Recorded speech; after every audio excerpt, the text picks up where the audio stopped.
Bàbá, kí ló kọ yín? Èṣù dáre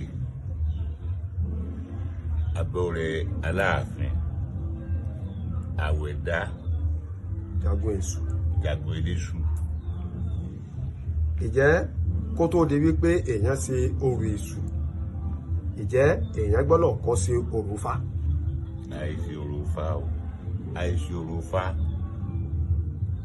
ká tó ṣe èṣù. Ìjẹ́ títẹ̀ tí a máa wíwù ṣé nǹkan tí wọ́n tẹ̀ lẹ̀ ni àbí èèyàn máa tẹ̀ sórí? Bí tí a máa tẹ̀ lẹ̀ ni wọ́n yé tẹ orí o wọ́n yé tẹ Ifá sórí ilẹ̀ láti tẹ Ifá sí. Ṣé ìjẹ́ àwọn abaláwo nìkan àbí àwọn Ọlọ́runmìlà nìkan lẹ́lẹ́tọ̀ọ́ láti tẹ Ifá sílẹ̀ àbí àjókù lè tẹ̀? Babaláwo ó lè tẹ Ifá lẹ̀, eléṣù ẹ̀ẹ́dínlógún tiẹ̀ tó náà lè tẹ̀ lẹ̀. tó náà lè tẹ̀ lẹ̀.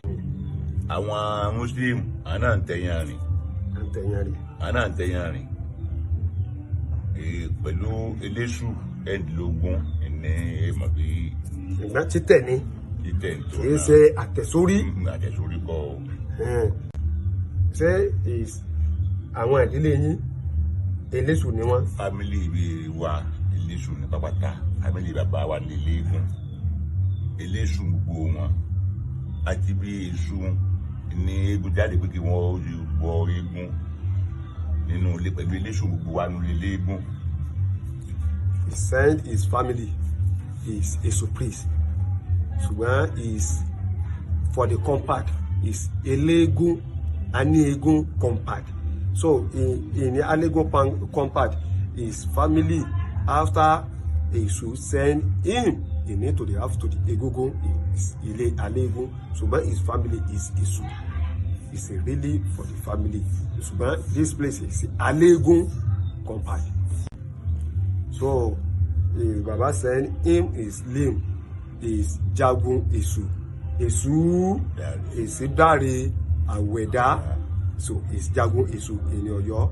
He send is anybody need to do to the Èṣù for the carry from Èṣù need to the carry from Èṣù. He no carry, he no do it to the another is before from Èṣù. Like he need to do it from the Ọ̀rúnmìlà in the top. No. So for the te is te. It mean for the is like this will took to the Ike to the do like this is te. Like this people to the sign is Èṣù he used to the Ẹ̀rìndínlógún mean for the order in need to the sign in need to the put is te.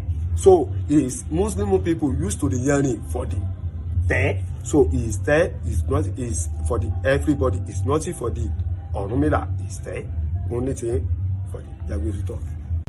So he said Èṣù is not his for Ifá anywhere or the for the Ọ̀rúnmìlà everywhere to the do to the Oro for the Ọ̀rúnmìlà.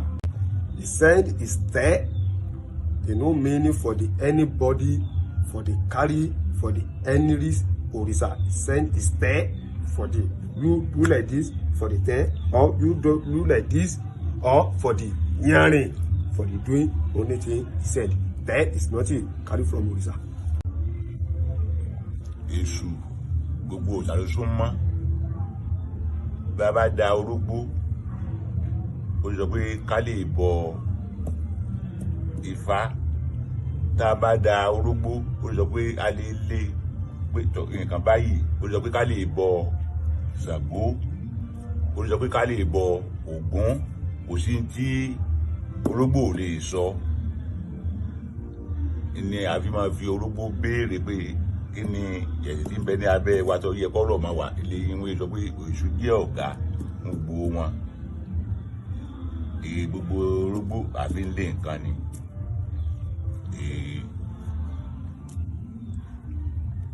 Ìsẹ́ni Èṣù ìsẹ́ni from Èṣù it can after reading from orógbó or in the Ẹ̀rìndínlógún it can send to the give to the something for the Ọ̀rúnmìlà. It can give to the something for the Ṣàngó. It can give to the something for the all of Orisa because it's Èṣù in the end for the all of them. So only thing for the Esu doing, he need to the going to the do it. Esu, he not doing any for the carry from Ifa or carry for Esu no do it.